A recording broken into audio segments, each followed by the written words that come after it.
Bismillahirrahmanirrahim. Assalamualaikum warahmatullahi wabarakatuh.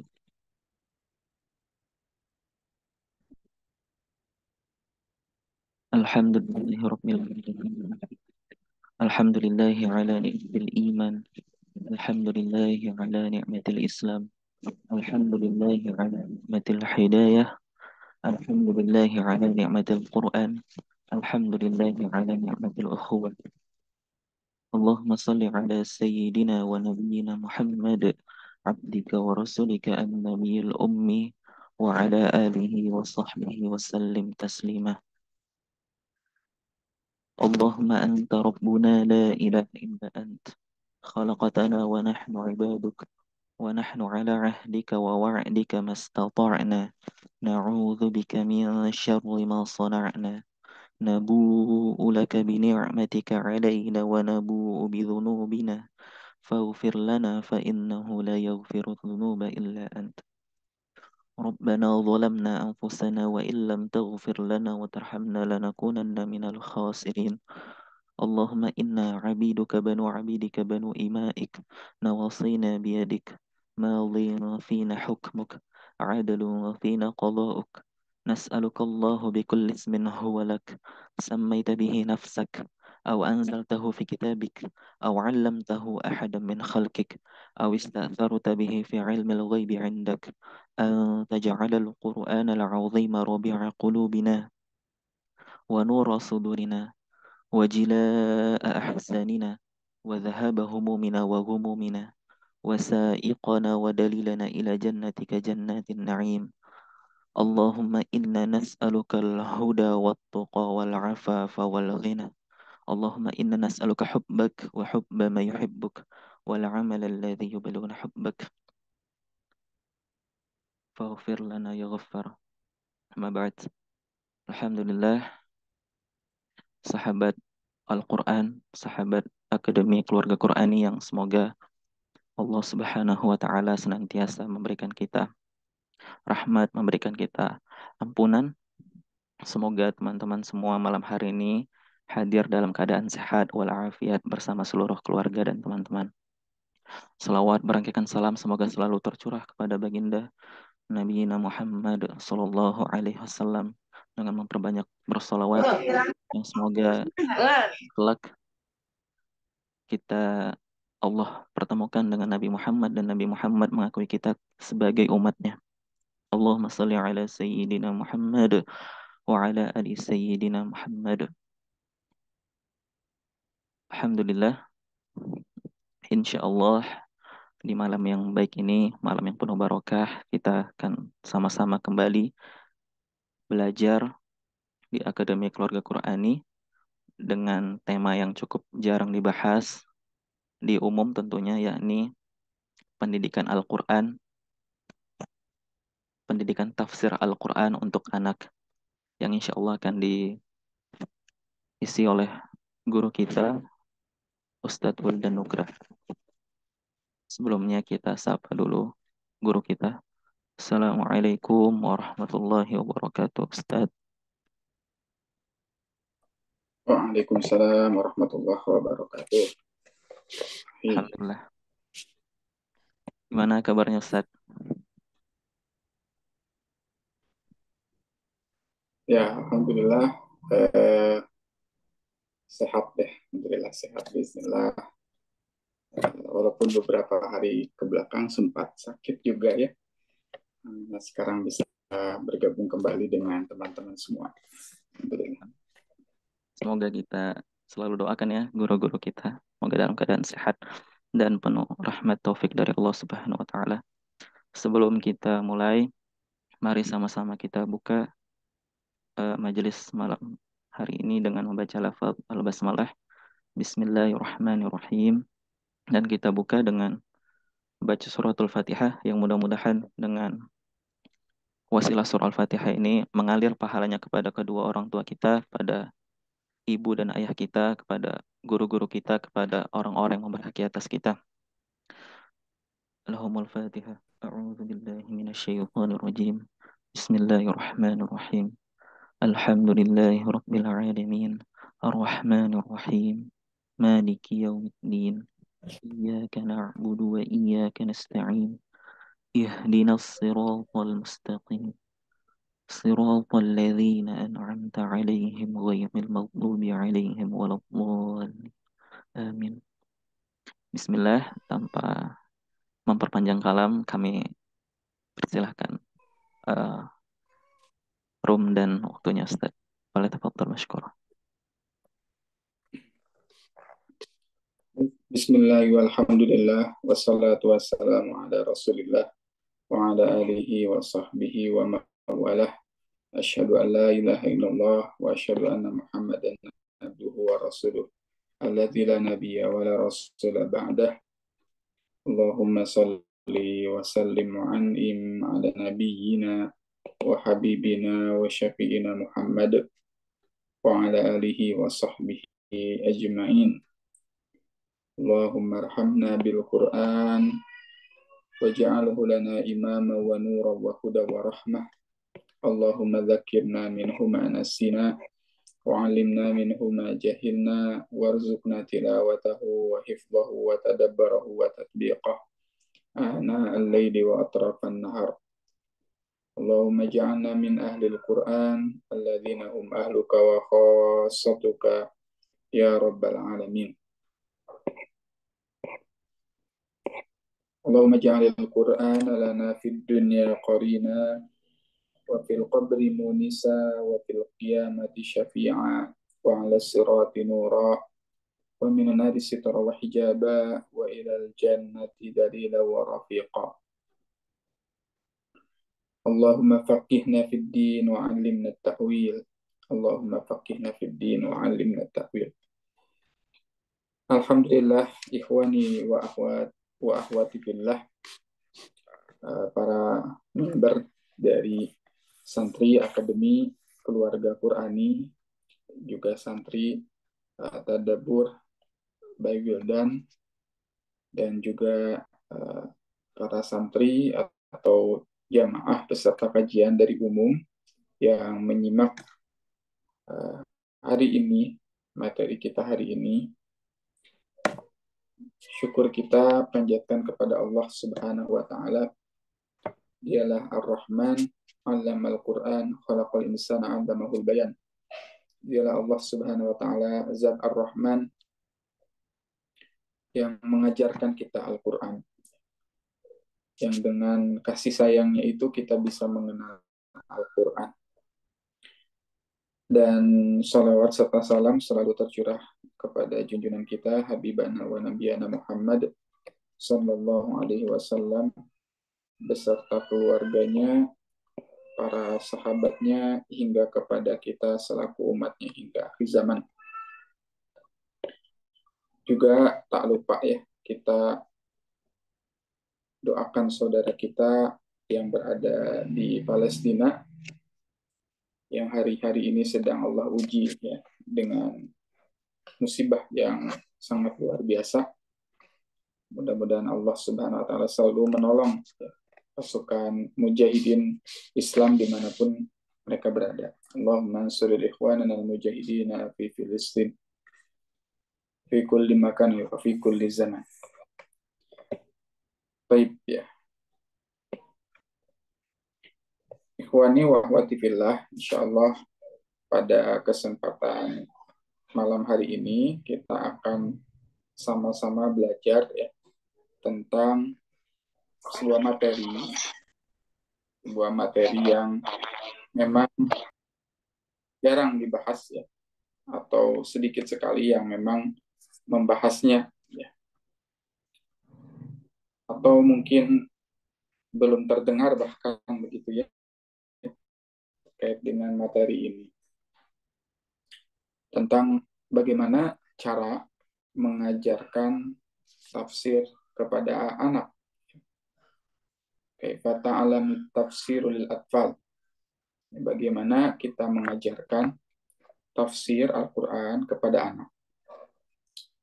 Memang tema ini cukup berat begitu ya. Apalagi kalau berbicara tafsir, memang tidak semua orang bisa mendapatkan akses untuk tafsir itu sendiri begitu. Walaupun hari ini pun sudah bisa kita temukan ya, banyak kita temukan tafsir-tafsir yang berbahasa Indonesia atau sudah diterjemahkan ke bahasa Indonesia. Wabil khusus tafsir anak ya, tafsir anak itu juga sesuatu yang sangat langka begitu ya, kita temukan. Nah, hari ini kita akan mencoba membahas ya, dan saya pun tidak yakin nih apakah hari ini selesai semua materi kita. Ya, kalaupun tidak selesai mungkin nanti akan berlanjut ya seriesnya, bisa berepisode barangkali ya pembahasan ini. Tetapi mudah-mudahan kita bisa lihat nanti semaksimal apa ya, sampai mana ya akhirnya gitu ya. Ya, kita coba berjalan ya, yang penting pelan-pelan tapi juga teman-teman bisa dalam begitu materinya ya. Kalaupun nanti dibuat sesi berikutnya ya tidak apa-apa, kita buat sesi berikutnya saja begitu. Nah, intinya di sini ya, bukan hanya sekedar membahas bagaimana caranya ya, tapi mungkin di episode pertama ini saya ingin menanamkan tentang mindset ya, mindset yang dibangun terkait dengan tafsir Al-Quran untuk anak ya, dan juga tadi bagaimana caranya ya, ya bagaimana caranya. Tentu tafsir itu terbagi bermacam-macam ya coraknya ya. Salah satunya yang bisa kita gali adalah ya tafsir Al-Quran untuk anak. Ya. Tafsir Al-Quran lil atfal, ya.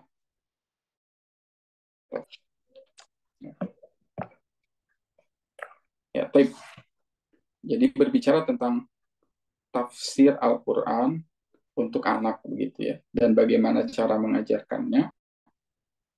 Nah, maka saya di bab pertama ini ingin mengajak ya teman-teman semua, mungkin kita membahas sekilas ya tentang tafsir Al-Quran ini supaya juga nggak bingung begitu ya, apa itu tafsir gitu ya. Nah, karena memang gimana kita mau mengajarkannya gitu kalau kita sendiri tidak mengenal apa itu tafsir gitu ya. Jadi gimana caranya kita mau mengajarkan tafsir kepada anak, tapi kalau kita sendiri aja nggak tahu ya apa itu tafsir ya. Maka hari ini kita malam ini coba gali dulu apa itu tafsir begitu ya. Definisinya, kemudian nanti apa perbedaannya tafsir dengan takwil ya. Ya, tafsir dengan takwil. Nah, sedikit seperti ada persamaan tapi nanti juga ada perbedaannya ya, karena di doa Nabi kepada Ibnu Abbas ya, Allahumma faqihu fid din wa 'allimhu ta'wil. Nah, di doanya kan ya Allah pahamkanlah dia dan ajarkanlah kepada dirinya takwil. Ya, kenapa di doa Rasulullah menggunakan kata takwil ya, bukan kata tafsir ya. Bukan Allahumma faqihu fid din wa 'allimhu tafsir ya, wa 'allimhu tafasir gitu ya. Nah, nanti kita akan lihat ya, apa perbedaan tafsir dan takwil. Perbedaan tafsir dan takwil. Nah, ini ya. Jadi, kalau berbicara tafsir secara lugawi, ya, diambil dari kata tafsir itu diambil dari kata fasaro, ya, huruf fa, sin, dan ro. Fasaro. Ya, fasaro itu artinya menjelaskan, ya, atau menguraikan. Jadi yang namanya tafsir itu berusaha untuk ya, tubayyin sebagai menjelaskan ya, penjelasan, dan juga untuk menguraikan ya. Jadi kalau berbicara tentang tafsir Al-Qur'an dari sebuah ayat, berarti tafsir itu berusaha untuk menjelaskan atau menguraikan ayat yang dimaksud gitu ya. Nah, ini ya. Jadi kalau berbicara tentang tafsir tafsir itu berarti tadi fasaro itu diambil dari kata fasaro, ya, artinya menjelaskan atau menguraikan. Ya. Atau dengan kata lain, fasaro itu adalah ada kata kuncinya ya, kesungguhan, ya, membuka secara berulang-ulang. Jadi fasaro itu adalah, ya, akar kata lainnya adalah kesungguhan membuka secara berulang-ulang. Jadi terus-menerus, ya, menggali sesuatu itu dengan terus-menerus, berulang-ulang. Itu arti kata fasaro. Ya, maka dengan demikian, tafsir itu adalah upaya kesungguhan seseorang untuk membuka penjelasan tentang makna dan hakikat yang tersembunyi di dalam Al-Quran. Jadi tafsir itu adalah tadi upaya seseorang sungguh-sungguh, gitu ya, untuk membuka penjelasan tentang makna dan hakikat yang tersembunyi di dalam Al-Quran. Jadi mencoba seseorang itu menggali, ya, hikmah-hikmahnya yang ada di dalam Al-Quran, bersungguh-sungguh, ya, mencari makna hakikat dari sebuah ayat. Ya. Jadi upaya untuk mendalami Al-Quran, ya, karena kan Al-Quran itu, ya, ada yang secara ijmali, globali, umum, ya, sehingga harus terus dicari keajaiban-keajaibannya, didalami, diselami. Ya. Nah, itu usaha seseorang itu untuk mendapatkan penjelasan makna, hakikat, kebenaran yang tersembunyi dari Al-Quran itu disebut sebagai tafsir. Ya. Ya, jadi tafsir itu tadi upaya seseorang, gitu ya, untuk mencari tahu, ya, tentang makna sebuah ayat, sehingga bisa tersibaklah, bisa tersingkaplah keajaiban-keajaiban yang ada di balik ayat tersebut. Nah, sedangkan takwil itu diambil dari kata awwala yu'awwilu, yang artinya itu mengambil pada makna dasar. Awwala yu'awwilu. Awwala yu'awwilu, ya, mengambil pada makna dasarnya. Jadi sederhananya, kalau takwil itu bukan hanya terfokus pada aspek tafsir, dalam artian hanya menjelaskan atau menguraikan makna secara bahasa saja, gitu ya. Nah, ya, makna secara bahasa saja. Tapi tafsir itu, takwil itu berusaha untuk mengembalikan pada makna dasarnya secara simbolik atau filosofis. Jadi kalau takwil itu, kalau sudah dikatakan takwil, ya itu lebih dalam lagi, begitu. Ya, lebih dalam lagi, ya, lebih, ya, esensi yang dia gali, ya, inti yang dia cari, simbol yang dia cari, ya. Bukan hanya sekedar, oh, arti kata dari ini adalah ini, ya, maksudnya seperti ini, bukan, tapi betul-betul sampai dia mengerti, paham esensinya, ya, dari sebuah ayat, ya, filosofisnya seperti apa dan sebagainya, itu yang namanya takwil. Sehingga dalam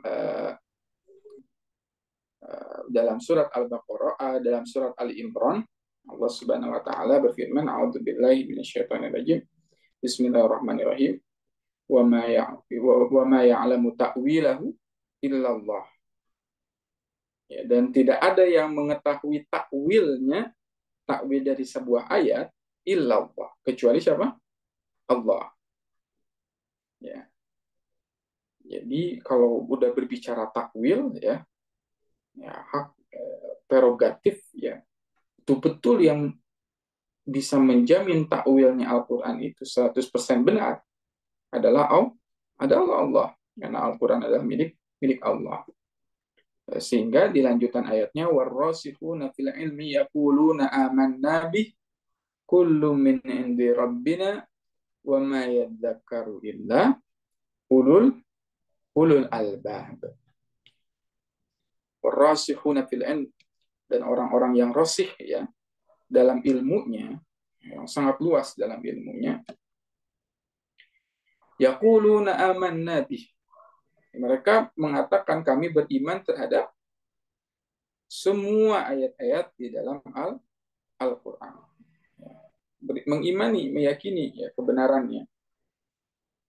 Wa ma yadzakkaru illa ulul albab. Dan tidak adalah yang mengambil peringatan kecuali ulul albab. Illa ulul albab. Ya, jadi itu perbedaan yang sangat mendasar antara tafsir dan takwil. Tafsir dan takwil. Ya, baik.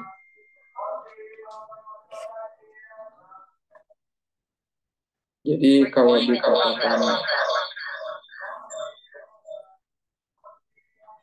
dikatakan tafsir dan takwil, mudah-mudahan sudah tidak tertukar lagi ya. Sudah tidak tertukar lagi. Tafsir sudah jelas dan takwil juga sudah jelas, karena ini dua kata kunci yang nanti akan terulang-ulang ya,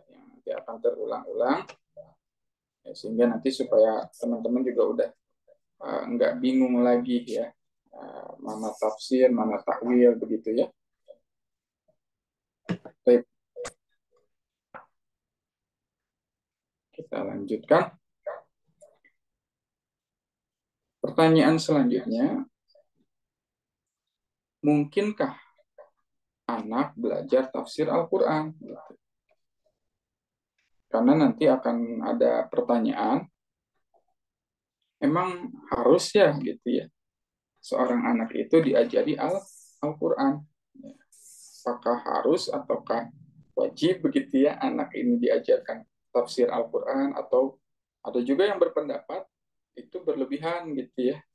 Namanya anak kecil, udahlah nggak usah dulu diajarin tafsir, orang dewasa aja belum tentu baca gitu kan ya. Orang dewasa aja belum tentu paham gitu tafsir ya.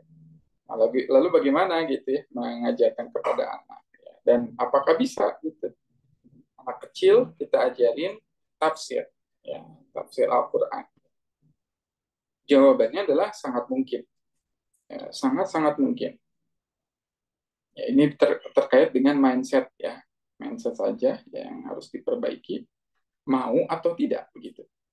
Kita sebagai orang tua mengajarkan Al-Quran itu kepada anak-anak kita. Saya katakan, kenapa ini menjadi tadi mindset ya? Karena nanti ada orang-orang yang berpendapat bahwa nggak perlulah gitu ya untuk ngajarin tafsir itu kepada anak. Ya, banyak juga yang berpendapat seperti itu gitu ya. Katanya nanti ya ada tahapannya, kemudian juga baca dulu yang benar gitu ya, pahami dulu hukum-hukumnya dan sebagainya. Maka bagaimana tanggapan kita mendapatkan pertanyaan-pertanyaan seperti itu? Yang pertama, ya, yakinilah bahwa Al-Quran itu dari Allah, ya, milik Allah, dan dari Allah diajarkan kepada siapa yang Allah kehendaki. Hatta as-sibyan, ya, hatta anak kecil pun ya, itu kalau Allah sudah masukkan Al-Quran ke dalam hatinya, itu bisa. Ya. Nanti di kitab Sahih Bukhari, ya, kita bisa menemukan satu hadis, dua hadis ya, yang akan kita juga bahas ya malam ini. Ta'limul Quran fi sibyan, bagaimana mengajarkan Al-Quran kepada as-sibyan, anak kecil. Itu ada bab khusus ya di situ. Ya, dan mungkinkah tadi anak belajar tafsir Al-Quran? Sangat-sangat mungkin. Ya, sangat-sangat mungkin. Jadi guru kami itu pernah berpesan ya, selalu berpesan kepada kami gitu ya. Ya, kepada saya dan istri begitu. Satu satu pendidikan atau satu pesan dari beliau itu selalu berkata bahwa anak itu ibarat handphone. Kalau handphone itu softwarenya itu masih handphone yang baru ya. Untuk punya handphone yang baru, nah handphone yang baru itu softwarenya itu masih bagus, masih ringan untuk dipakai, ya diinstal aplikasi apapun itu mudah, ya. Sangat mudah. Nah, install aplikasi apapun sangat mudah dan masih ringan dibandingkan dengan barangkali handphonenya speknya sama gitu ya, tapi dia sudah bertahun-tahun, kemudian softwarenya sudah banyak ya, dan sudah menumpuk begitu ya. Ya udah apa namanya, udah ngehang gitu, ngehang tuh, lemot begitu ya. Udah terlalu berat ya. Nah, guru kami selalu berpesan, apakah kalian rela gitu software anak tadi yang masih kecepatannya cepat sekali gitu ya, diisi dengan sesuatu yang tidak penting, yang bukan Quran. Kamu mengisinya dengan Quran atau tidak, itu akan sama.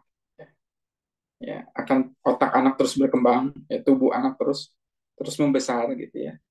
Maka pertanyaannya, kamu mau membersamai anak kamu tiba-tiba besar begitu saja, tiba-tiba otaknya ya kapasitasnya terisi begitu saja atau tidak? Nah, itu pilihan. Itu itu pilihan. Ya. Jadi ini berkaitan dengan mindset lagi gitu. Karena alam ya, kami pernah juga bertemu dengan beberapa sahabat begitu ya, yang memiliki gaya parenting tertentu gitu ya. Apakah itu berlandaskan gitu ya, ada yang mengklaimnya dengan fitrah dan sebagainya ya, istilah-istilah atau kosakata-kosakata yang tertentu begitu ya untuk melabeli parenting mereka. Itu mereka sangat anti ya mengajarkan kepada Quran, sangat menjauhi menanamkan pendidikan Al-Quran kepada anak di masa kecil, dengan dalih bahwa anak itu tidak boleh ya diajarkan huruf-huruf di usia balita, ya di usia kecil, tidak boleh diajarkan bahasa asing ya sejak kecil ya. Yang harus diutamakan adalah bahasa ibu ya, bahasa ibu ya, sehingga angka-angka begitu ya katanya, juga huruf-huruf yang dari asing ya, dalam artian kayak contoh misalkan huruf hijaiyah, batas saja, dan sebagainya, itu lebih baik nanti diajarkannya setelah umur 5 tahun. 5 tahun, ya mungkin 4 tahun, 5 tahunan, ketika katanya anaknya sudah mengerti.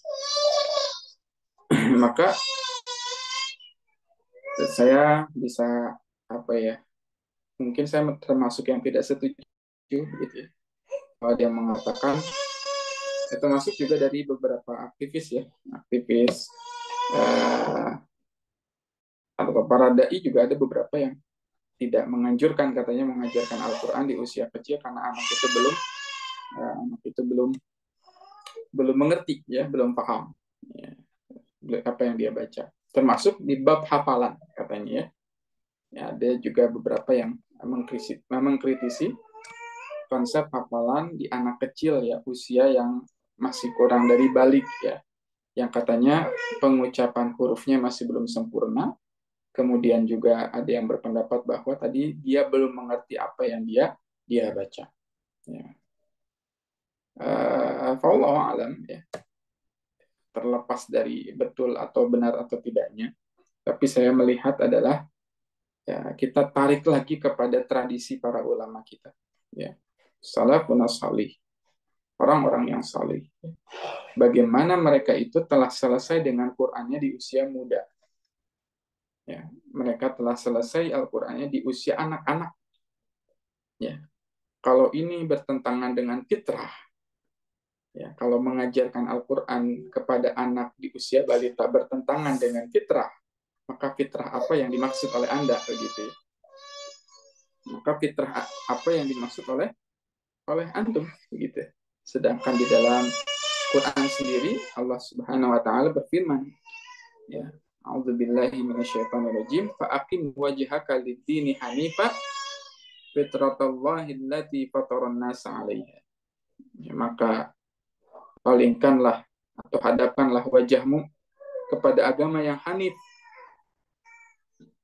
fitratallahi allati fataran nasa 'alaiha, kepada fitrahnya allati fataran nasa 'alaiha, yang telah difitrahkan kepada manusia itu sendiri. Jadi Al-Quran itu fitrah, ya. Menjauhkan Al-Quran dari manusia berarti menjauhkan manusia dari fitrahnya. Menjauhkan Al-Quran daripada balita atau anak-anak berarti menjauhkan anak-anak tersebut dari fitrahnya.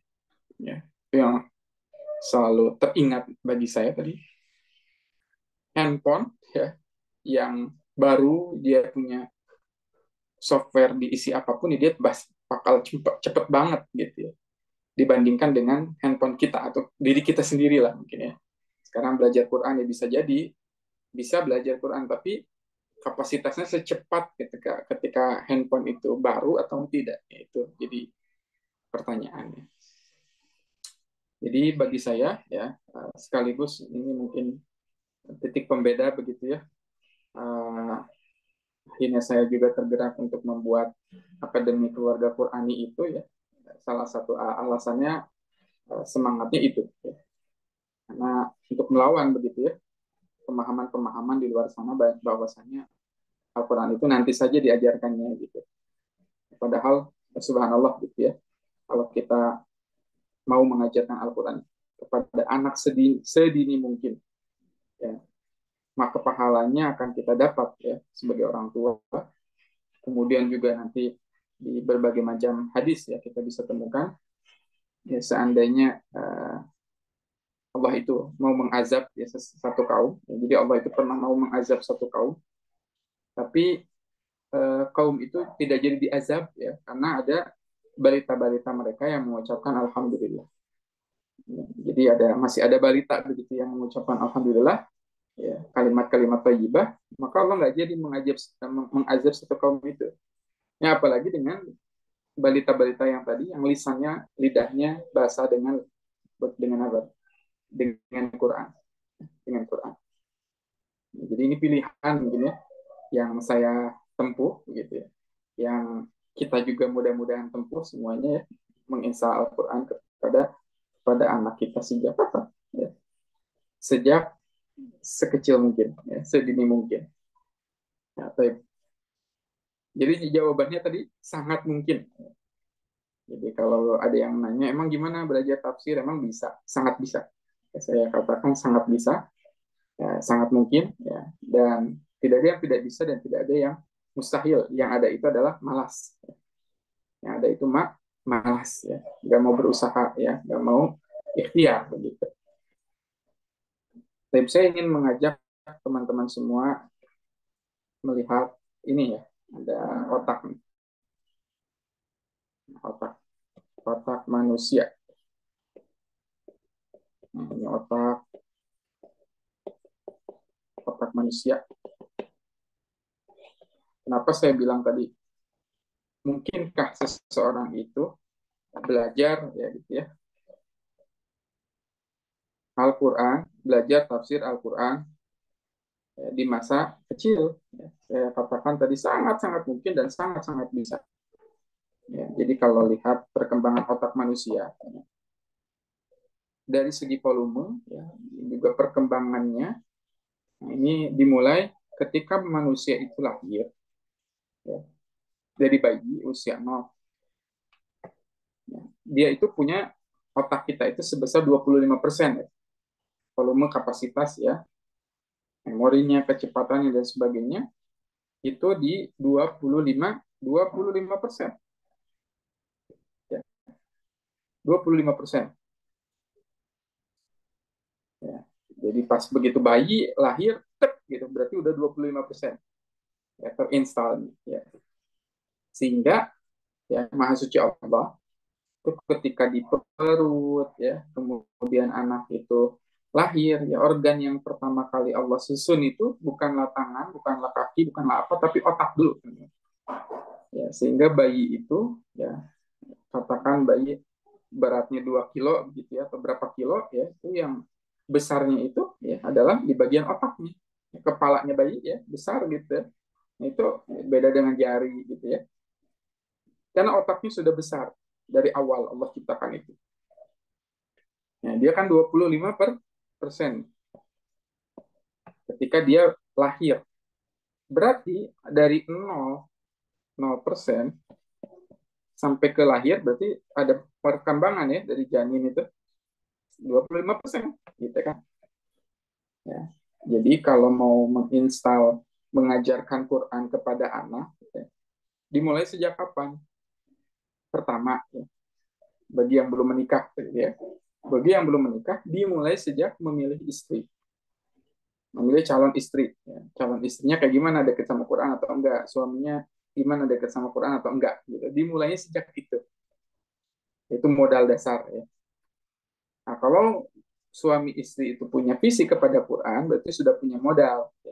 Ketika sang istri mengandung, ya sampai nanti anaknya lahir, dia berusaha mengumpulkan 25% itu, ya, menuju ke 25% gitu kan.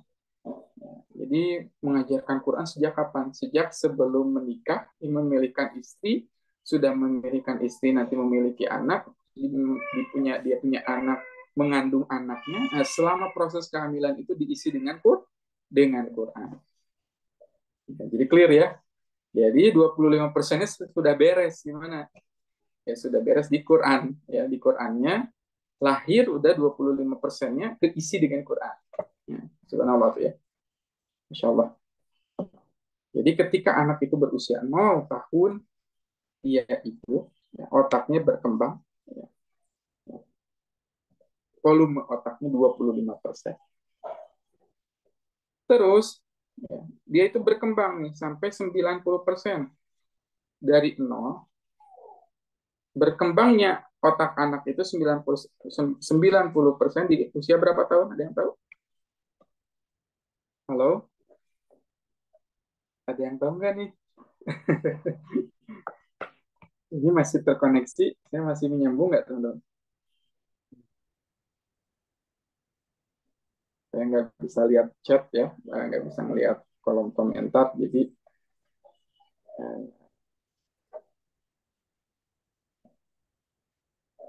masih nyambung ya? Memang Ustaz. Masih Ustaz. Masih nyambung ya? Baik. Ada yang tahu berkembang otak anak sampai 90% di usia berapa? Kalau nggak tahu boleh bilang sampai pas. 5 tahun, Ustaz. Berapa tahun? 0 sampai 5 tahun. Nah, betul. 5 tahun.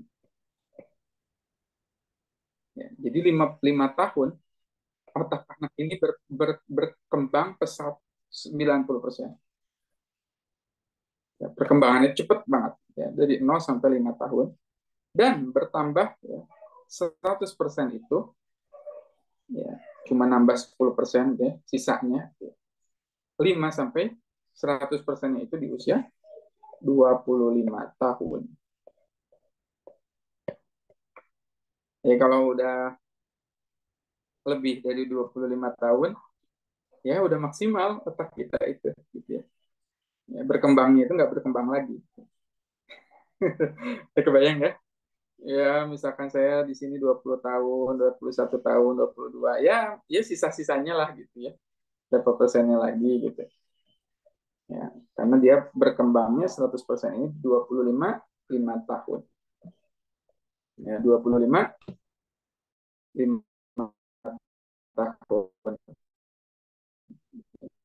Jadi, tadi itu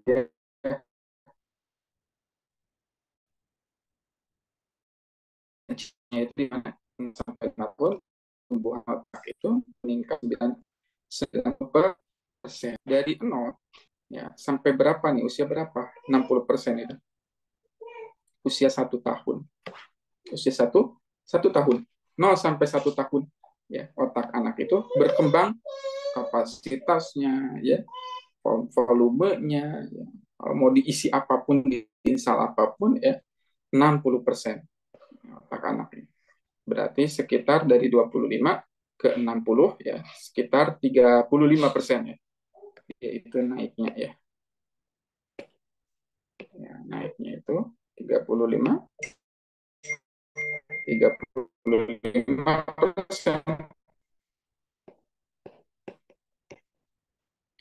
0 sampai 1 ya.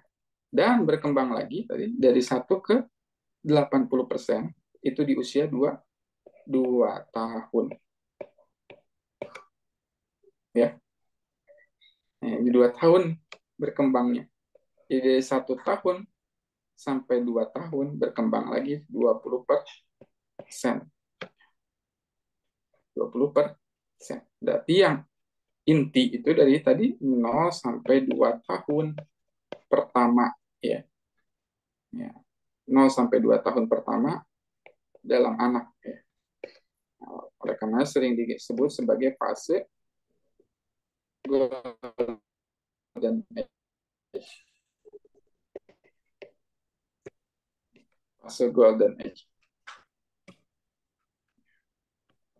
Sudah ngerti ya?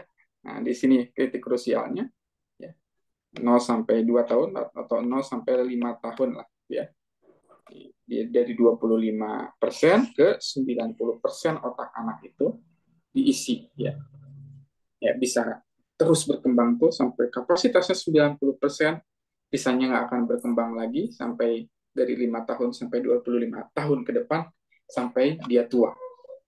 Ya. Jadi ya memang fitrahnya tadi anak-anak tadi kalau dia tidak diisi dengan Quran apalagi di masa 1 tahun atau 2 tahun ini berarti sangat sayang. Ya, sangat sayang. Terus antum bilang gitu, ada yang bilang nih aktivis-aktivis yang ya entah alirannya kemana gitu ya. Ada yang mengatakan gitu kan, nanti aja ngajarin Qurannya di usia 5 tahun ke sana. Kalau dia udah mengerti, ya udah, nggak apa-apa, silakan aja. Tapi berarti otaknya sudah membesar 90% ya, dan tinggal sisa 10% lagi menuju full ya, di 25 tahun gitu. Nah, antum mau nggak gitu? Kita mau nggak mengajarkan Quran di waktu-waktu yang sisa gitu ya? Di waktu-waktu yang sedikit ini. Oh, Ustaz, saya baru tahu gitu ya, nggak masalah. Ya, tinggal kita mau memulai gitu ya. Karena kalau kita mau mulai, insya Allah Allah melihat ya segala ikhtiar kita yang kita ingin lakukan dan sebagainya. Gitu ya. Ya, kalaupun saya udah punya anaknya udah 5 tahun, atau saya bahkan punya anaknya udah di 25 tahun lebih, ya nggak masalah. Tinggal mulai lagi gitu ya. Tinggal kita berusaha kepada Allah Subhanahu wa Ta'ala, nanti Allah sendiri yang akan install Quran di hati anak-anak kita. Ya. Nah, pertanyaannya itu mau nggak gitu? Mau di mana gitu mengisinya, di sini usia-usia ini sangat bagus ya, atau di sini after sesudah sesudah ini berlalu gitu ya. Menurut saya sayang sekali ya kalau di setelah momen ini hilang ya 0 sampai 5 tahun pertama. Ya oleh karenanya gitu kalau kita lihat dalam sejarah kita, para ulama itu ya nggak aneh gitu kalau misalkan zaman dulu, saya juga sedikit aneh begitu ya. Kenapa? Ya Imam Syafi'i contohnya sudah bisa menghafal Al-Quran di usia 7 tahun ya. Imam Bukhari begitu ya, ya sudah bisa hafal Quran 30 juz ya. Dan imam-imam yang lain ya, dan para ulama yang lain, sahabat-sahabat yang lain yang banyak di usia mudanya, di usia anak-anaknya sudah selesai Qurannya gitu ya. Nah, ternyata kalau di ilmu ini saja ya, ilmu otak ya, perkembangan otak ya memang pantas sebetulnya. Justru yang aneh adalah ketika tadi misalkan ya tidak dimanfaatkan otaknya itu, ya otak anak kita itu. Ya, jadi kalau berbicara bisa, sangat bisa gitu ya. Nah, dia sedang pesat-pesatnya ya. Yang bermasalah itu barangkali adalah caranya nanti, ya. Caranya gimana mendeliver Quran ini kepada anak. Ya, nanti kita akan bahas sedikit demi sedikit. Ya. Ya, jadi ini sekilas gambaran ya.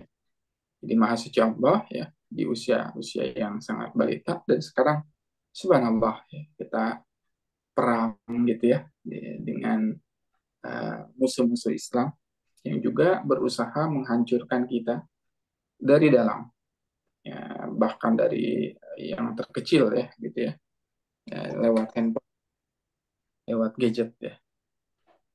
Baru saja ya, baru saja beberapa jam yang lalu gitu ya, saya berbincang dengan istri saya. Uh, Istri saya tadi sempat keluar gitu ya, bertemu dengan ya ke salah satu warung begitu ya. Dilihat ada anak kecil gitu ya, anak kecil uh, oleh ibunya dikasih dikasih apa namanya gadget gitu kan, dikasih gadget. Dia anak kecil ini dia tubuhnya masih mungil ya, terus dia nge-scrolling satu aplikasi ya, TikTok ya, sebut saja TikTok. Terus dia scrolling. Ya, istri saya memperhatikan gitu dan kebetulan posturnya mirip ya dengan anak saya masih kecil gitu. Ditanya lah sama istri saya, itu usianya berapa tahun bu? Gitu. Ternyata ketika ditanya usianya 1 tahun. Ya, 1 tahun udah dikasih gadget dan anaknya bisa nge-scrolling sendiri gadget ya, TikTok yang itu nggak ngerti itu anak gitu ya, anaknya nggak ngerti ya. Ya, tapi begitulah mungkin ya salah satu potret yang Allah tunjukkan, Allah tampakkan kepada kita ya. Nah, pada saya wabil khusus yang memang ya krisis itu gitu ya, krisis itu. Nah, mudah-mudahan kita tidak menjadi orang tua yang seperti itu ya. Baik, 25%, 60%, 80%, 90%, dan 100%. Ya, nah, jadi tidak aneh gitu ketika para ulama itu eh, beres hafalan Qurannya di usia 5 tahun atau 7 tahun. Bahkan saya memiliki beberapa guru yang eh, punya anak ya, rata-rata sudah hatam Al-Quran ya, sudah beres hafalan Al-Qurannya di usia 5 tahun. Ya, anaknya beberapa gitu ya. Ada sekitar 3 guru ya, sekitar 3 guruan yang anak-anaknya itu mereka sudah beres usia 5 tahun hafalan Qurannya sudah beres, sudah selesai. Usia 3 tahun bisa baca Quran. Ya, usia 2 tahun sampai 3 tahun bisa baca Quran. Usia 5 tahun sampai 7 tahun sudah hafal Al-Quran ya, 30 juz. Bahkan ada yang beberapa kali sudah tasmi Al-Quran 30 juz. Ya, ternyata bisa. Yang nggak harus zaman Imam Syafi'i gitu ya, Imam sahabat masa sekarang ya, zaman now, zaman now ya, hari-hari ini ada ya, ya ada itu. Ya. Nah, tadi tinggal kitanya yang mau belajar atau tidak, mencari guru atau tidak, ya itu pilihan. Ya, ada teman-teman. Ya. Bahkan ada yang salah satu anak guru kami itu di usia 17 tahun ya. Jadi usia 5 tahun sudah beres hafalan Quran, 7 tahun sudah beres juga gitu ya. Usia 17 tahun sudah S1 ya. Usia 17 tahun sudah S1 di Mesir, di Kairo, di Al-Azhar. Ya. 17 tahun ya. Kita 17 tahun kemana gitu ya. Ya, jadi sangat mungkin itu terjadi, apalagi dengan kecanggihan teknologi sekarang, dan ya kita bisa belajar ya hari ini dengan akses yang sangat luas. Ya. Baik, ya saya lanjutkan. Anak 0 sampai 7 tahun. Nah, ini kunci juga. Ya, anak 0 sampai 7 tahun. Apa nih kode-kodenya 0 sampai 7 tahun, 70% dan 30%. Nah, kalau yang ini, kalau tadi adalah roadmap ya pendidikan anak, ya, usia otak anak, perkembangan otak anak, ya. Nah, ini juga sama berkaitan dengan tingkat kognitif, ya, kecerdasan anak. Dari usia 0 sampai 7 tahun, yang menjadi kunci tadi, masa kunci itu, kuncinya ada di siapa? Kira-kira, teman-teman, ada di ibu atau di bapak? Ibu atau bapak? Siapa yang ibu? Siapa yang bapak? Kira-kira di mana nih? Di ibu atau di bapak nih? Halo? Tadi ada beberapa yang jawab ibu ya, ibu.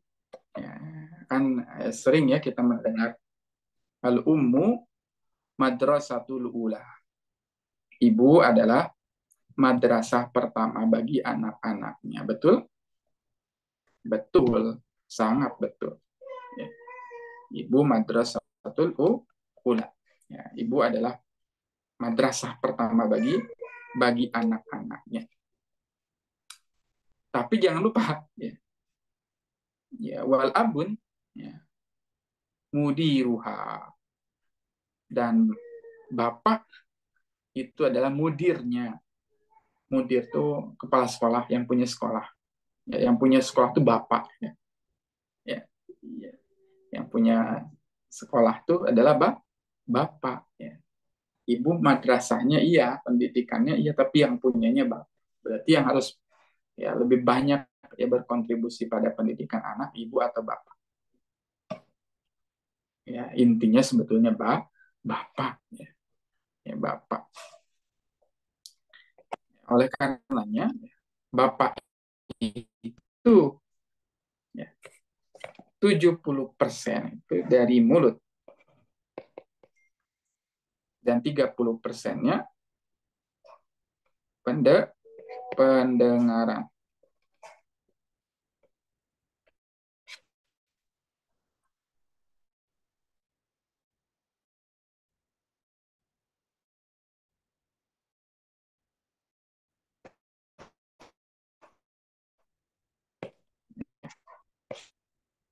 Jadi 0 sampai 7 tahun kalau anak itu bakal jadi anak yang cerdas. Ya. Anak itu menjadi anak yang sangat cerdas. Ya. Dan 30% ya sisanya tadi pendengarannya, ngedengerin anak yang ngomong apa. Ya. Jadi kalau misalkan bapaknya nggak mau ngomong, gitu ya, 70%-nya nggak keluar, gitu ya, mulutnya.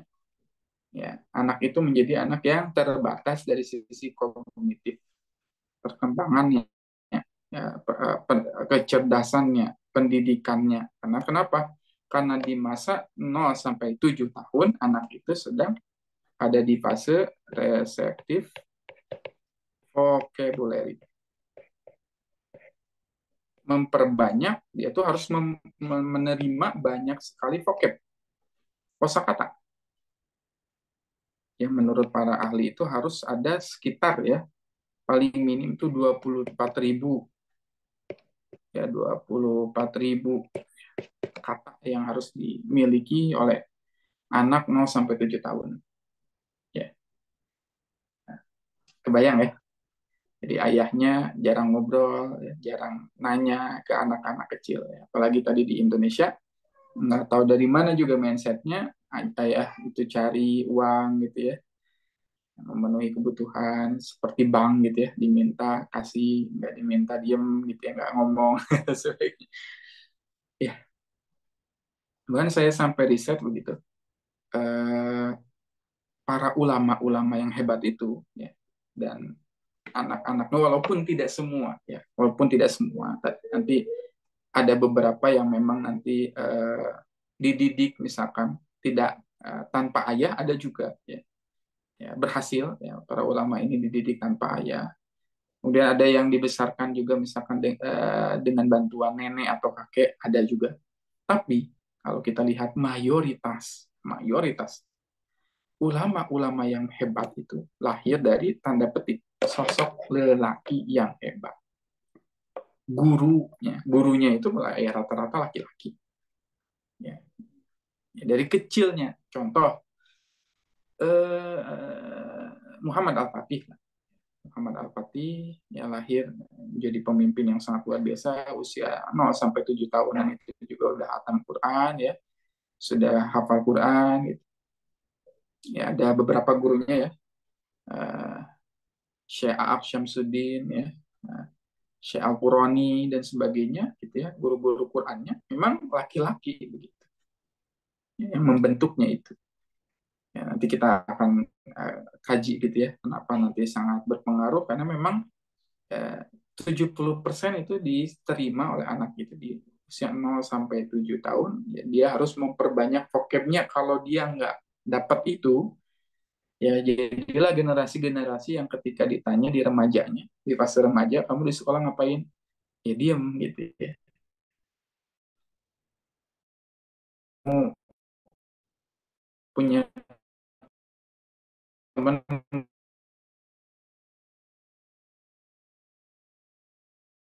ya, ya.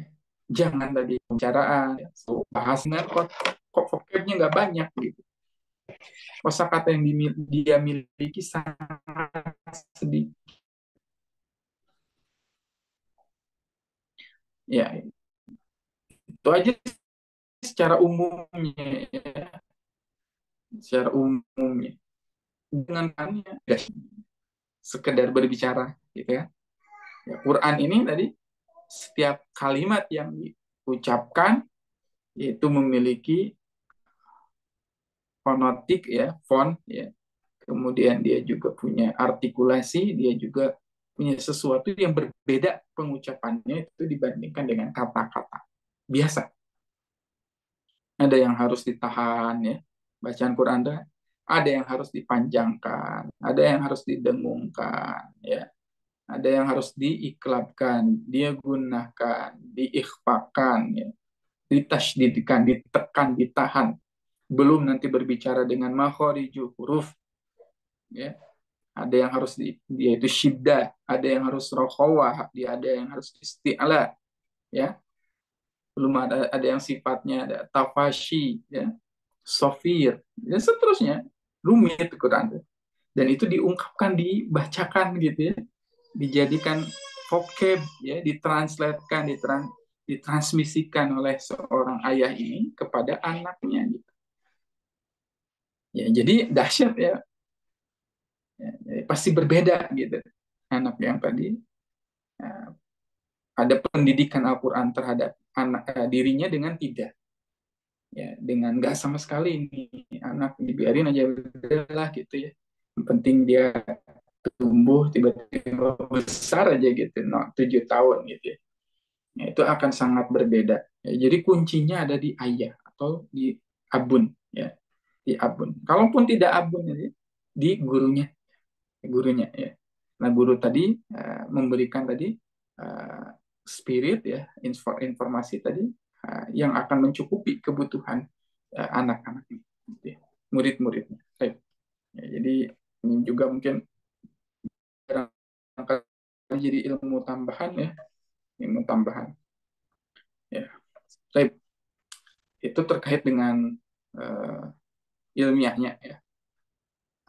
Sebetulnya masih banyak lah gitu ya fakta-fakta ilmiahnya, tapi saya nggak mau terlalu larut ya dalam pembahasan itu. Saya ingin masuk ke pembahasan esensinya ya, intinya. Bagaimana tadi caranya mengajarkan Al-Quran, tafsir Al-Quran kepada anak? Perbanyak ya, pasal salis bab ketiga ya, perbanyak doa agar anak menjadi bintang Al-Quran. Ya, gimana caranya anak kita jadi bintang Al-Quran? Ya, bintang Al-Quran ini yang saya maksud adalah Abdullah bin Abbas. Abdullah bin Abbas. Jadi kalau udah berbicara tafsir Quran, nah, tokoh yang bisa kita pelajari pertama kali, ya, mungkin kita mengenal tafsir Ibnu Katsir, ya. Ibnu Katsir aja tadi lahir dari siapa? Didikan ayahnya. Ya. Katsir ya, Katsir itu sama ayahnya ya, lakob ya, yang disandarkan kepada ayahnya karena namanya Ibnu Katsir adalah Ismail Ibnul Fida ya. Ismail Ibnu Fida ya. Ismail ya, namanya itu Ismail ya, tapi Ibnu Katsir adalah anaknya dari Katsir ya. Ibnu Katsir kalau antum baca tarikhnya atau biografinya itu dia besar dari didikan ayahnya. Jadi ayahnya juga ulama yang sangat besar gitu ya. ilmu Qurannya luar biasa, ya mendidik anaknya lahir juga jadi ya, yang menjadi penulis tafsir. At-Tabari sama Imam At-Tabari, Al-Qurtubi, ya, dan sebagainya lah ya. Si banyak. Di Indonesia ada Buya Hamka, ya, Haji Abdul Karim Amrullah, ya, lahir juga dari siapa? Dari ayahnya. Ayahnya juga adalah ulama. Ya. Jadi perbanyak doa gitu supaya anak ini jadi bintang Quran. Sebagaimana bintang Quran yang paling terang begitu ya, dari kalangan sahabat adalah Abdullah bin Abbas. Ya, Abdullah bin Abbas.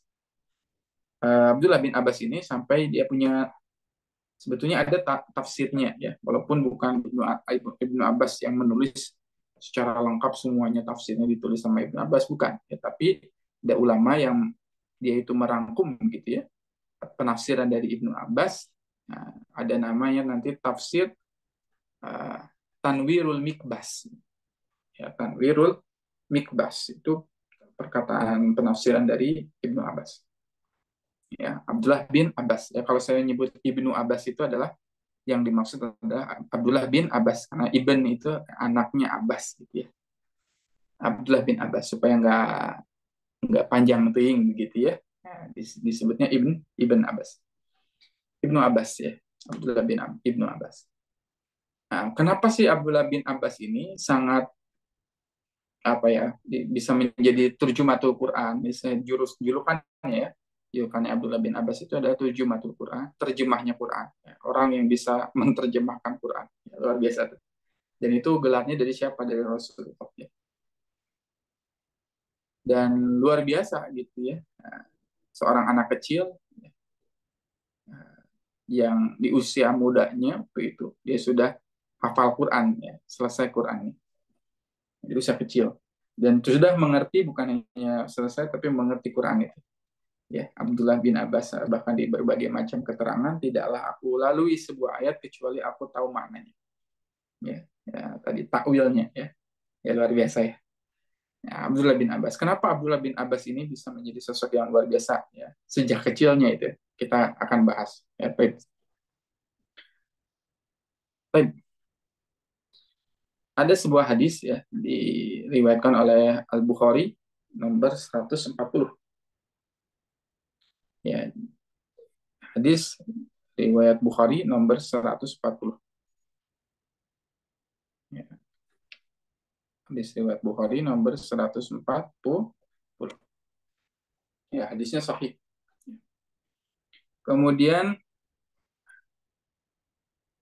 saya ingin memberi ini juga ya, wawasan begitu ya, wawasan terkait dengan ilmu hadis ya. Jadi hadis ini ya, diperoleh oleh Imam Bukhari dari siapa? Nah ini ya. Imam Bukhari memperoleh hadis ini dari gurunya Abdullah bin Muhammad. Ya. Nah ini ada sana Abdullah ibni Muhammad. Ya. Karena Imam Al Bukhari ini punya guru hadis sekitar 1080 guru. 1080 guru, ya, seribuan ya gurunya. Keren ya. Luar biasa, Masya Allah ya. Ya, kenapa orang ini jadi hebat? Ya gurunya aja banyak. Ya. 1000 guru. Ya. Kita gimana nih? Ya, berapa guru? Satu, dua, tiga. Ya, lupa lagi itu juga gitu ya. Nah, ini Imam Bukhari ya, punya ribuan guru ya, sekitar 1080-an. Ada yang mengatakan 1080, ada yang mengatakan 1400 gitu ya, berbeda. Tapi intinya ribuan gurunya. Nah, Imam Bukhari mendapatkan hadis ini dari siapa? Dari gurunya Abdullah bin Muhammad.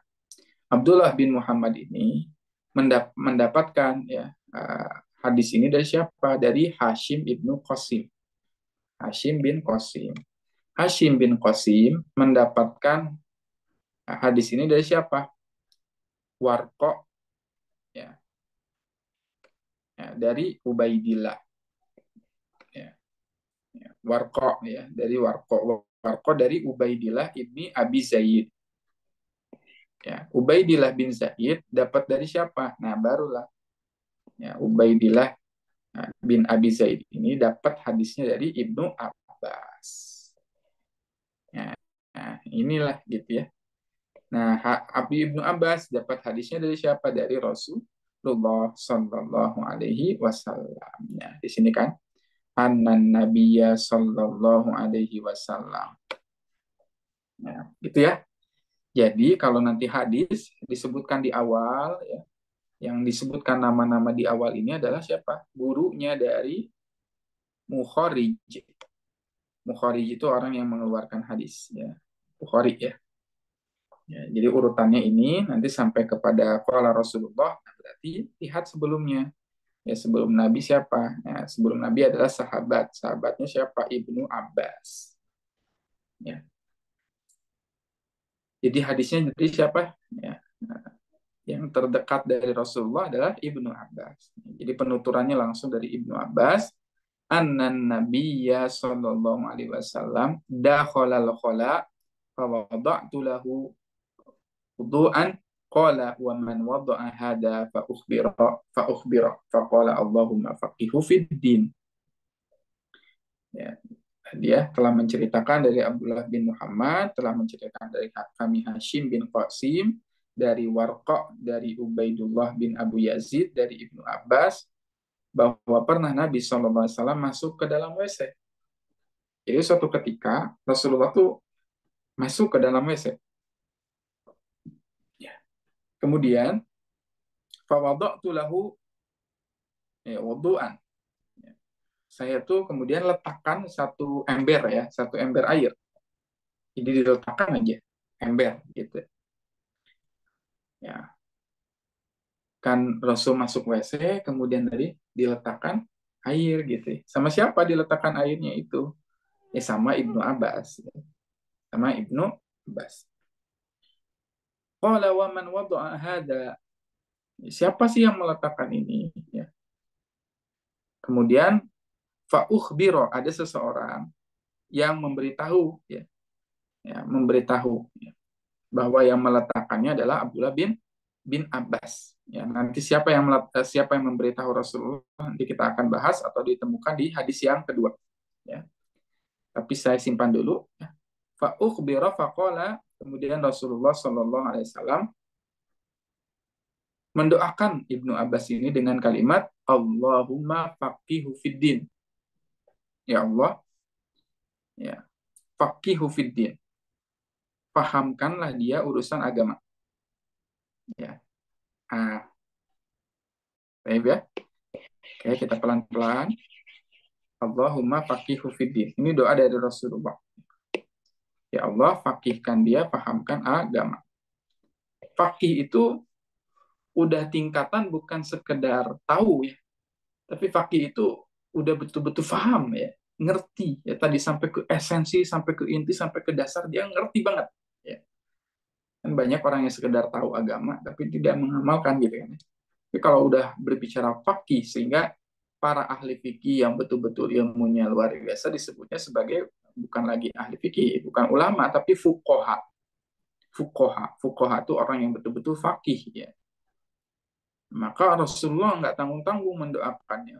Juga adalah Allahumma faqihu fid din. Ya Allah, semoga dia itu difaqihkan, dipandaikan dalam masalah agama.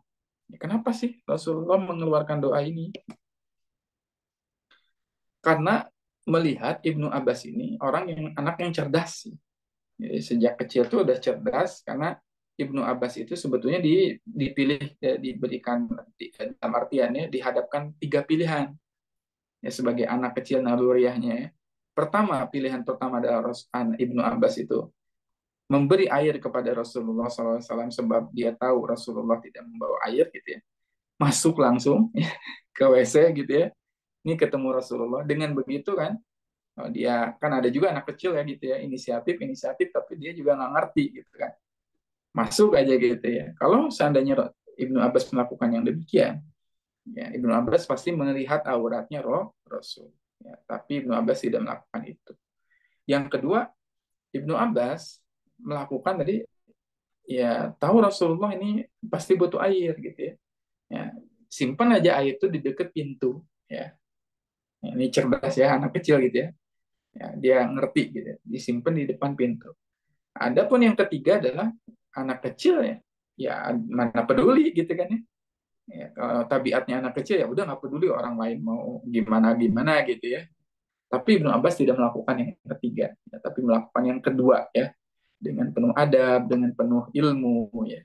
Beliau tahu Rasulullah membutuhkan dan dengan takzimnya menyimpan air yang berisi ember itu di depan ya, di depan kamar mandi begitu. Ya dari situlah Rasul melihat ini anak cerdas sehingga didoakan oleh Rasulullah SAW, ya Allah fakihkan dia dalam agama. Ya, baik.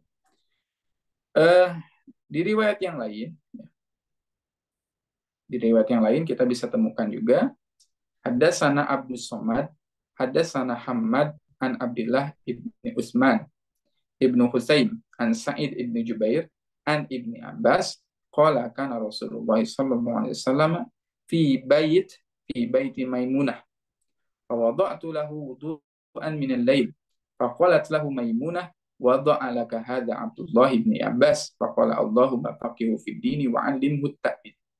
Nah, ini di redaksi yang kedua ada sedikit tambahan ya, kata dari Rasulullah ya. Kejadiannya di rumah Maimunah ya. Jadi suatu malam ya Rasul akan wudhu, nah, yang menyiapkannya tempat wudhunya Rasulullah SAW ya, itu adalah Abdullah bin Abbas ya, sehingga akhirnya Rasulullah mendoakan Abdullah bin Abbas ini, Allahumma faqihu fid din wa 'allimhu ta'wil. Ya Allah, berikanlah dia pemahaman agama dan ajarkanlah dia Al-Qur'an, takwil Quran. Sejak saat itulah ya tadi Abdullah bin Abbas menjadi orang yang paham Al-Quran ya, ya kemana-mana bersama Rasulullah SAW ya. Nah, Abdullah bin Abbas juga kalau bisa dikatakan keponakan ya Rasulullah SAW karena Abbas itu pamannya Nabi ya. Abbas bin Abdul Muttalib ya. Ya, anaknya dari Abdul Muttalib. Ya, baik ya. Nah, jadi asal usul kenapa Abdullah bin Abbas itu menjadi seseorang yang paham Al-Quran, ya, menjadi penafsir Al-Quran ya, dari kalangan sahabat karena doanya Rasulullah Sallallahu Alaihi Wasallam. Ya, baik. Saya lanjutkan. Nah, ini saya ingin coba menggali ya beberapa faidah yang bisa kita dapatkan dari hadis ya, dari dua hadis di atas. Ya, faidah yang pertama, bayanu fadlu sahabi al-jalil habrul ummah wa bahriha Abdullah bin Abbas radhiyallahu anhu. Ya. Jadi di hadis tadi itu menjelaskan tentang keutamaan dari sahabat kita yang mulia, yaitu siapa? Abdullah bin Abbas. Yang merupakan siapa? Habrul ummah. Habrul ummah itu ada yang menafsirkan adalah tintanya ummah. Ya, tinta umat. Jadi kalau diibaratkan pena ya, Abdullah bin Abbas itu seperti penanya umat ya.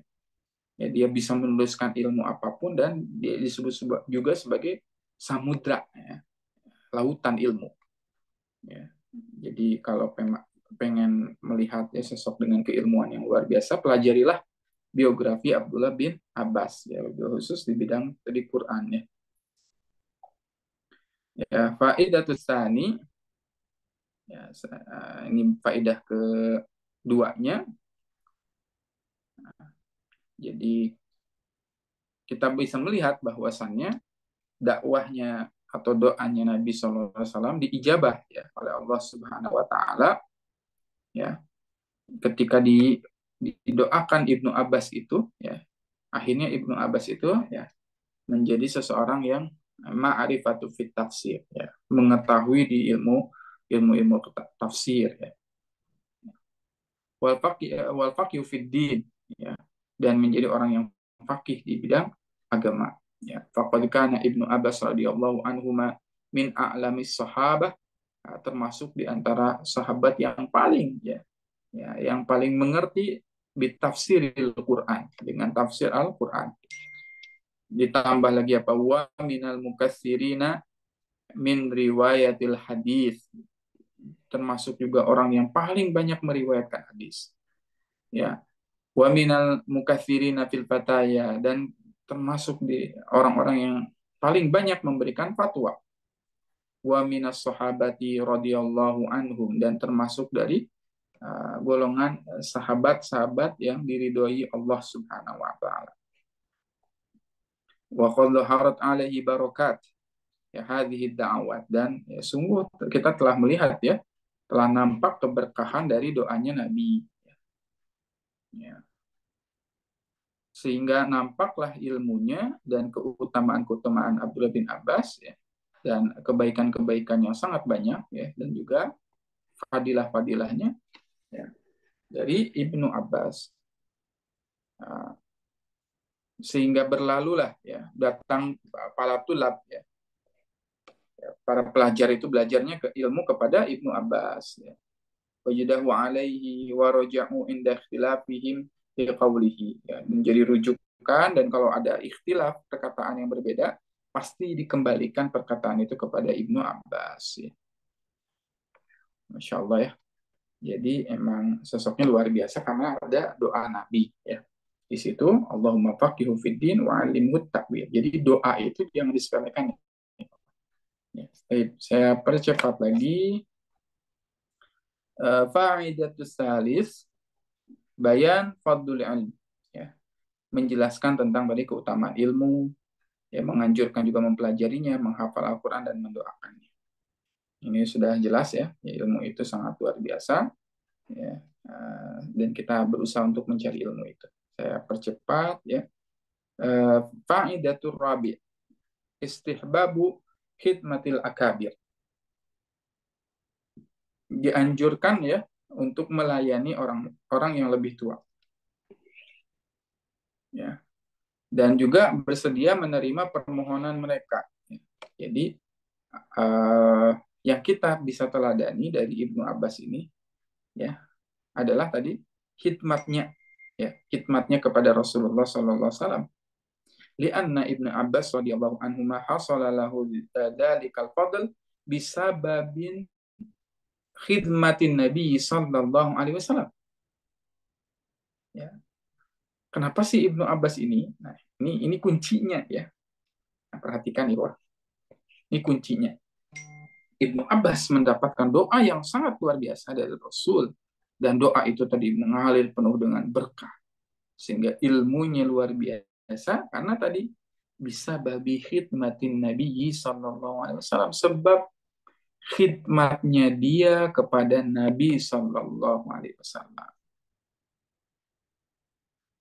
Jadi ini ada pelajaran menarik. Kalau kita ingin mengajarkan tafsir, ingin mengajarkan Quran kepada anak-anak kita, suruh anak-anak kita itu tadi berkhidmat kepada para gurunya, para asatiznya, ustadznya. Perhatikan itu kalimat saya. Ini yang menjadi kunci Ibnu Abbas itu mengerti atau faham terkait dengan Quran, karena khidmatnya terhadap Nabi Shallallahu Alaihi Wasallam.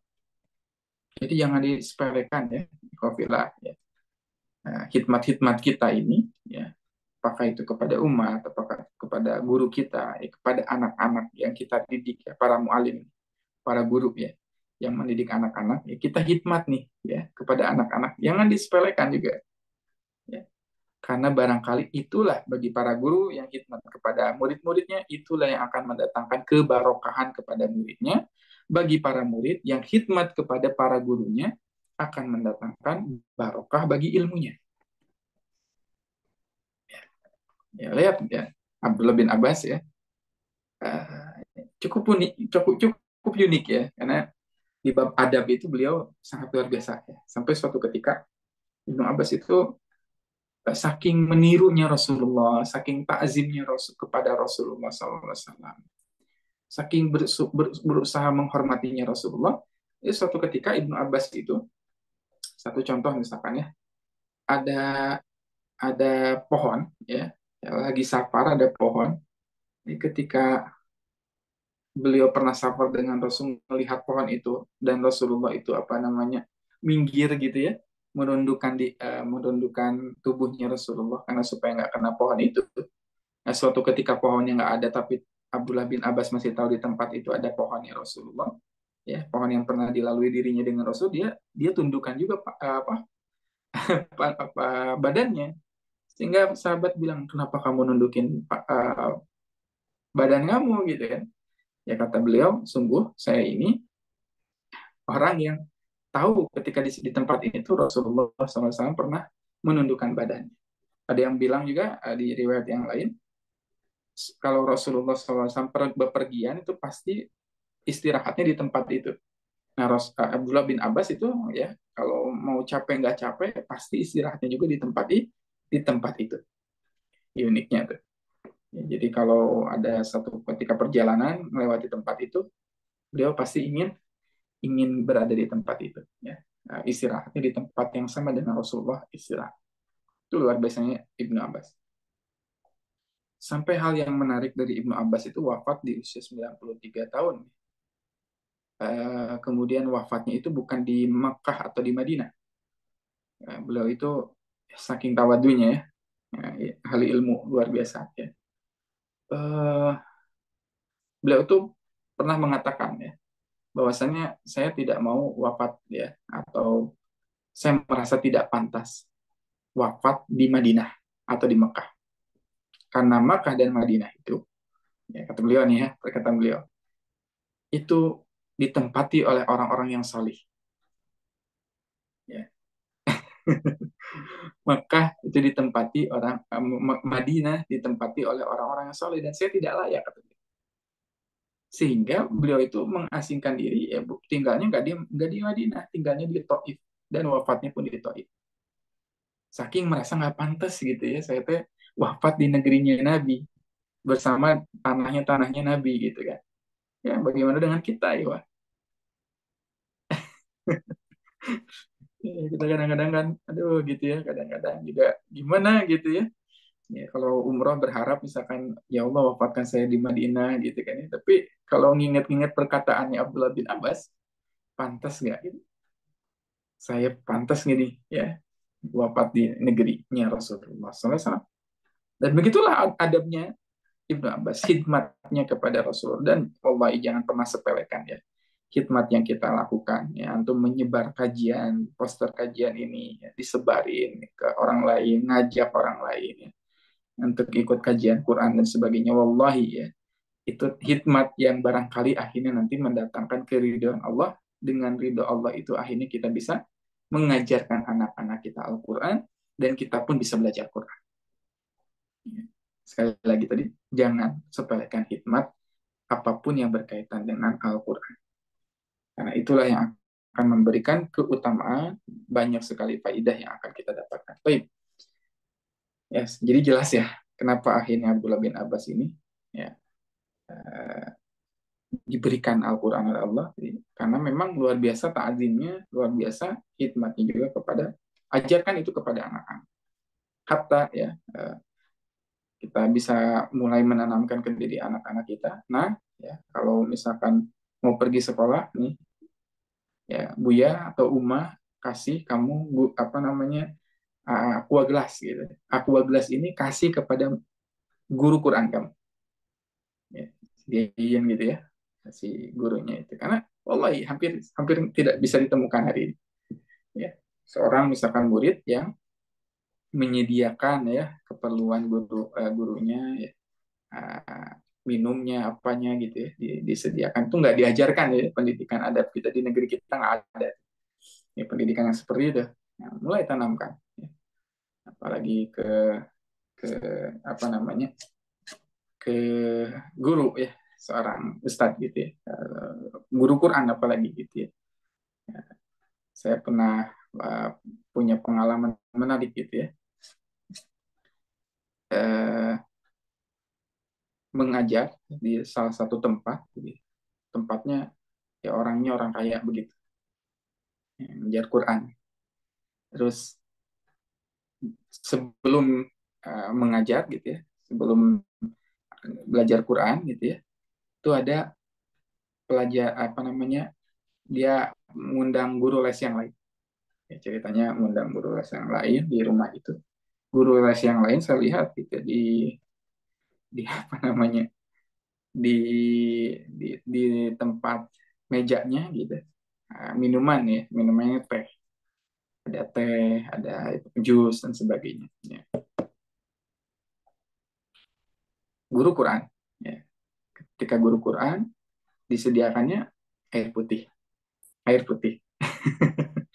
Kalau guru-guru yang lain ya, disediakannya jus, kopi, teh dan sebagainya.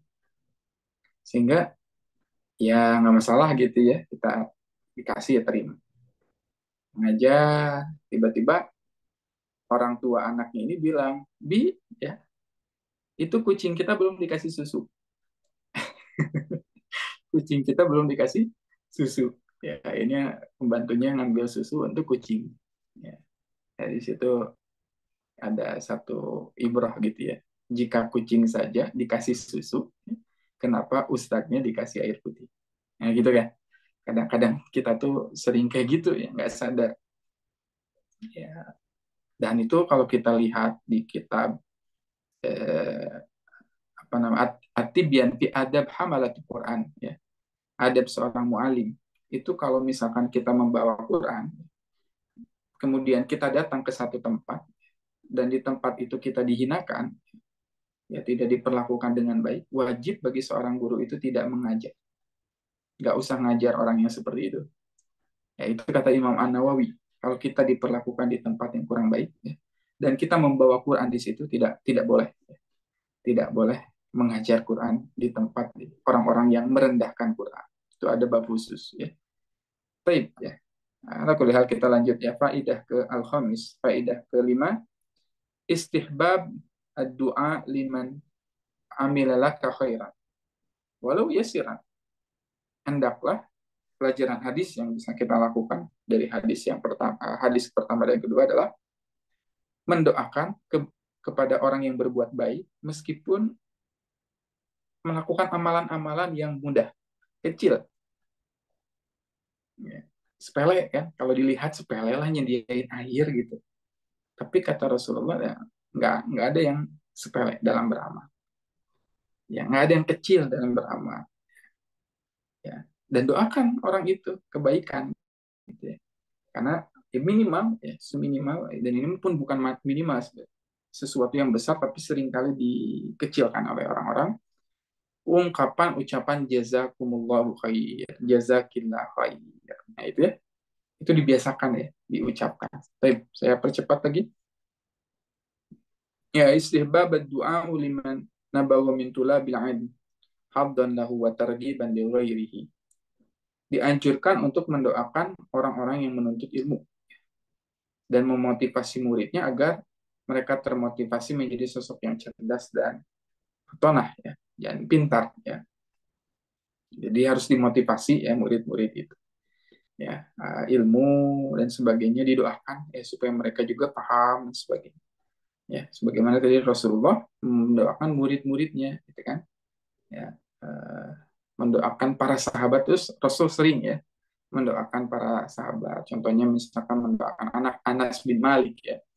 Anas bin Malik doakan oleh Rasulullah, ya Anas bin Malik, semoga engkau itu memiliki umur yang panjang, anak-anak yang banyak, dan apa tuh, harta yang barokah. Nah, dari doanya Rasul kita tahu bahwasannya Anas bin Malik itu umurnya sampai ratusan tahun ya, 100 lebih ya, 100 tahun lebih, hartanya banyak ya, karena tadi tidak ada satupun keturunan Anas bin Malik yang miskin, semuanya jadi orang kaya ya, dan anak yang banyak ya. Anas bin Malik itu kapan-kapan nanti kita akan bahas juga mungkin ya parenting ibunya Anas bin Malik dan keluarga Anas bin Malik ya, bagaimana membesarkan Anas bin Malik insya Allah ya. Dan di akhir hayatnya ya, sebelum beliau wafat aja, dari anak cucunya yang sudah wafat sekitar 300 orang. Jadi Anas bin Maliknya masih ada, tapi anak dan cucunya, keturunannya yang sudah wafat sekitar 300 orang. Bayangin. Ya, saya udah jadi kakek, udah jadi buyut mungkin ya gitu ya. Anak-anaknya udah banyak yang meninggal dan itu jumlahnya 300 orang. Ya, subhanallah, masya Allah, tabarakallah. Itu dari doa Nabi. Kemudian doa Sa'ad bin Abi Waqqas ya, didoakan oleh Nabi bahwa doanya itu nggak akan tertolak atau doanya akan selalu diijabah oleh Allah, terwujud. Gitu ya. Lalu bagaimana doanya Nabi tadi kepada Abdullah bin Abbas? Nah ini yang barangkali harus teman-teman hafalkan atau kita biasakan, kita ulang-ulang. Ya, kalau dia kita kalau kita punya anak laki-laki ya, kita bisa doakan dengan redaksi Allahumma faqihu fiddin wa alimhu ta'wil. Pakai domirnya, ya Allah fakihkan dia dalam agama dan ajarkan dia takwil. Kalau dia perempuan bisa diganti dengan hak. Allahumma faqiha fiddin wa alimha ta'wil. Ya, yang lebih aman gimana ya? Domirnya jadi nak, kami ganti ya. Allahumma faqihna fiddin wa alimna ta'wil.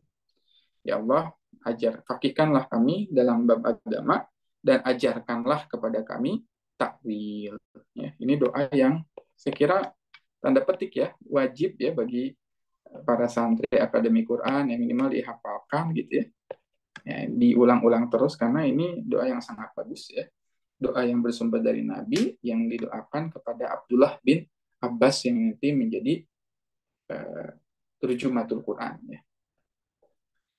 Oke, sudah 21:43 di saya ya. Menarik ya. Jadi bab pertama tadi di awal prolog dulu tentang perkembangan otak manusia. Bab pertama itu yang harus diadakan ya, kita miliki kalau kita mau ya, mempelajari, mengajarkan tafsir kepada anak adalah perbanyak doa. Perbanyak doa. Dan tadi ingat dua hadis tadi ya. Dua hadis tadi, kemudian juga tadi banyak ya manfaat-manfaatnya. Khidmat kepada guru, ya berbakti kepada guru, berbuat baik meskipun yang kecil, cari ilmu dan sebagainya gitu ya. Ya lihat lihat apa Abdullah bin Abbas bisa seperti begini karena apanya gitu ya. Nah, itu luas sekali ya dari satu aspek ya. Dari aspek yang pertama adalah perbanyaklah doa ya. Karena sekali lagi kunci dari berbagai macam parenting yang kita lakukan ya, pengajaran yang kita lakukan adalah doa. Doa dari guru terhadap muridnya. Doa dari orang tua kepada anak-anaknya gitu ya. Allah alam bisawab ya. Ini kita belum bisa bahas sepertinya ya. Pembahasannya beberapa slide. Ini masih 19 slide ya. Saya menyiapkan 30 slide lebih. Sekarang nggak keburu ya, cuman 19. Mudah-mudahan nanti bisa kita bahas di lain kesempatan. Baik, saya kembalikan dulu ke Akhi Fadlan. Barangkali ada yang ingin didiskusikan atau ditanyakan. Barakallahu fikum. Assalamualaikum khair ihsan. Jazakumullah khairan wa dan serta seluruh keluarga. Semoga selalu dilimpahkan kesehatan, rahmat, taufik dan hidayah dari Allah Subhanahu wa taala. Bismillah, teman-teman, ikhwafillah semua. Kami persilahkan selanjutnya kita masuk ke sesi diskusi atau mungkin ada hal yang ingin teman-teman tanyakan perihal parenting Quranic parenting. Kami persilahkan bisa mengajukan pertanyaan melalui kolom chat ataupun bertanya langsung dengan raise hand. Bismillah, ini sudah ada Ustadz dari Fitara. Baik, kami persilahkan, boleh bertanya. Ya, Assalamualaikum Ustadz. Jazakallah khair atas pemaparan materinya. Suara saya masuk nggak ya Ustadz? Masuk. Oke. Bismillah. Saya itu ada kendala ketika mengajarkan murid laki-laki. Nggak tahu kenapa. Belum nemu aja caranya gitu. Mau usianya 5 tahun, 6 tahun, atau bahkan 8-12 tahun. Itu tuh kayak kok susah ya rasanya untuk membuat mereka tuh duduk belajar Quran. Nah, mungkin Ustadz ada tips yang bisa saya terapkan ketika mengajar. Ya, ya, pertanyaannya bagus ya. Gimana caranya mengajarkan Quran kepada anak laki-laki? Tadi yang bertanya Kak siapa, Afan? Fitara Ustadz. Oh, Kak Fitara. Saya pengen nanya dulu ke Kak Fitara, biasanya kalau ngajar berapa lama? Kalau di PAUD itu untuk murojaahnya 30 menit. Ngapalnya? Ngafalnya kebetulan dengan guru yang berbeda. Jadi ada moving teacher. Kalau ngafalnya mungkin karena kelasnya cuma 2 jam, jadi 15 menit mungkin ya Ustadz. Ya, 15 menit ya. Anak laki-laki berapa menit maksimal dia itu? Jadi kalau anak perempuan tuh duduk rapi kan. Kalau anak laki-laki ini bercanda.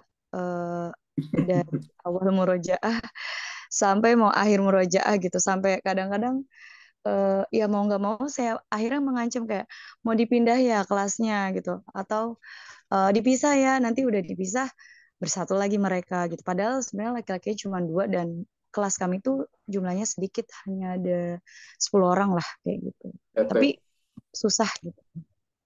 ya, pahami, tidak ada yang susah. Bismillah ya, nggak ada yang susah. Hilangkan kalimat susah itu ya. Kalau kita sudah dibersamai oleh Allah gitu ya. Harus tahu dulu ya Kak Fitara itu tadi kelasnya berjalan 30 menit ya, murojaah Al-Qur'an dan sebagainya. Maksimal konsentrasi ikhwan dalam belajar Quran wabil khusus anak itu 5 sampai 10 menit. Anak-anak, apalagi laki-laki ya. 5 sampai 10 menit. Jadi fokus kepada 5 menit pertama. Ya, 5 menit pertama. Jadi nggak usah lama-lama gitu. 5 menit aja. Dua orang anak ini misalkan susah diatur dan sebagainya. Dudukin 5 menit, talakiin, murojaah, selesai, udah bebas. Satu lagi, kita harus tahu batas kemampuan mereka berkonsentrasi maksimalnya berapa menit. Nah, kebanyakan kita nggak tahu ilmunya, ya. Kamu mau malah diancam, misalkannya dipindahin kelas loh, dan dipindahin duduknya dan sebagainya. Kalau anak laki-laki bukan semakin takut kalau digituin, justru makin menantang supaya jiwa hero-nya tanda petik terlihat.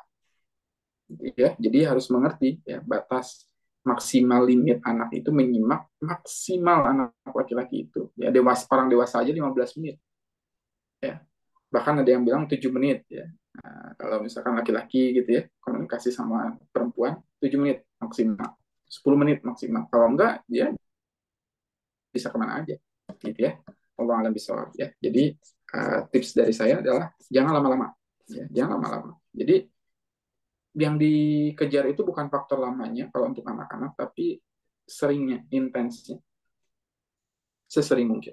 Gitu ya. Allah alam bisawab. Baik, Ustadz. Oh ya, mungkin pertanyaan terakhir. Jadi kalau misalkan kan kami itu punya target kayak misalkan murojaah dari Anas sampai Al-Qadar. Ya, Anas sampai Al-Qadar. Eh, jadi kalau misalkan anak-anak itu kayak berlari ke sana ke sini, terus kami gurunya tetap membacakan itu nggak apa-apa kan Ustadz? Atau Ya, harus mereka duduk duduk sila gitu? nggak harus duduk ya. Bisa learning by doing, mereka sambil ngapain, karena insya Allah masuk ya, mereka sambil aktivitas dan sebagainya gitu ya. Dibacakan Quran insya Allah masuk ya, karena kalau dia itu eh, harus duduk gitu ya, harus gini gini gini, biasanya insya Allah itu jadi menimbulkan apa, dalam artian traumatik ya, traumatik ke anak-anaknya ya. Itu ada metode tersendiri ya. Saya beberapa kali ketemu dengan orang-orang yang anaknya itu trauma, nggak mau ngapalin Quran lagi gitu ya. Niat kita untuk menumbuhkan kecintaan kepada anak, justru anak malah lari ya, lari dari cinta Quran gitu. Dia trauma karena ketika ngapal harus duduk gitu, gurunya galak, nonton TV aja murojaah di depannya gitu. Ya, jadi nggak mau lagi ngapalin Quran sampai sekarang ya. Jadi intinya mah sarana itu bisa dicapai dengan banyak cara ya. Banyak caranya, fleksibel gitu ya. Ya, nggak harus yang seperti kaku gitu ya, ketat dan sebagainya, enggak. Karena mereka juga sebetulnya main-main gitu ya, waktunya juga main, ya, di main itu sisipi dengan Quran, insya Allah masuk. Begitu ya. Baik, Ustadz. Jazakallah khair. Oh, Jazakallah khair. Mbak Fitara dengan keluarga. Bismillah, Ustaz izin melanjutkan. Ini ada pertanyaan dari serta. Assalamualaikum warahmatullahi wabarakatuh. Ustaz izin bertanya di luar tema rekomendasi Al-Quran terjemah perkata yang terbitannya terpercaya. terjemahan perkata yang terbitannya terpercaya. Ya, ini agak dilema ya kalau menjawab ini. Ya, ada beberapa ya rekomendasi Al-Quran yang bisa eh, tergantung sih ya, dalam artian terpercaya penerbitnya, ya saya pernah gitu ya, insya Allah. Syamil Quran ya, karena ini dari Zohir yang terlihat, dari yang saya pernah hadir juga ke sana gitu, mengunjunginya, ya Syamil sejauh ini. Begitu ya, Allah alam bisawab. Oh, gitu. Insya Allah Syamil Quran ya, Ibu atau Bapak. Bismillah, izin pertanyaan berikutnya Ustaz. Dari Mutiara Solihah Azhar. Izin bertanya Ustaz, bagaimana caranya untuk menjaga adab khususnya apabila di kelas anak mungkin cukup terbawa suasana bercanda, sedangkan terjadilah anak tidak bersikap sopan terhadap sesama ataupun dengan gurunya sendiri. Ya itu harus diingatkan, tetap bercanda boleh ya, tapi ada batasnya gitu ya, karena kadang-kadang juga tadi israf itu tidak apa namanya, tidak baik ya, kalau sudah tahapnya sampai mengolok-olok guru dan sebagainya, itu yang tidak boleh ya. Jadi boleh ketawa dan sebagainya, tapi tadi tanamkan adab ketawa yang baik gitu ya. Tanamkan bercanda yang baik juga gitu ya. Apalagi kepada guru tetap harus taklim dan sebagainya. Begitu ya. Wallahu a'lam bishawab.